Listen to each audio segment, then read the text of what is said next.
Telugu PMC ప్రేక్షకులకు స్వాగతం. Hi friends, మీరు గనక ఇప్పుడే మా ఛానల్కు వచ్చినట్లయితే మా ఛానల్ని సబ్స్క్రైబ్ చేసుకోండి. సబ్స్క్రైబ్ చేయడంతో పాటు పక్కనే ఉన్న బెల్ ఐకాన్ని క్లిక్ చేయండి. జీ తెలుగులో ప్రసారం అవుతున్న సీరియల్ కలవారి కోడలు కనక మహాలక్ష్మి. మంచి కథనంతో ప్రేక్షకుల్ని బాగా ఆకట్టుకుంటుంది ఈ సీరియల్.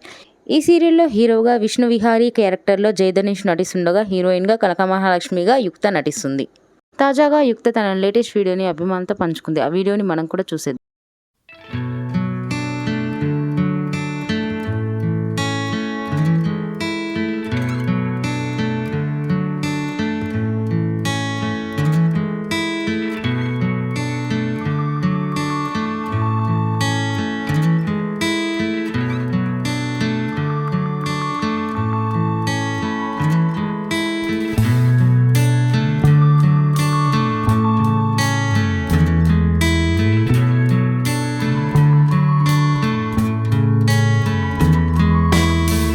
ఈ వీడియో మీకు నచ్చినట్లయితే లైక్ చేసి మరిన్ని టాలీవుడ్ లేటెస్ట్ అప్డేట్స్ మిస్ అవ్వకుండా చూడాలంటే తెలుగు పిఎంసి ఛానల్ను సబ్స్క్రైబ్ చేసుకొని పక్కనే ఉన్న బెల్ ఐకాన్ని క్లిక్ చేయండి.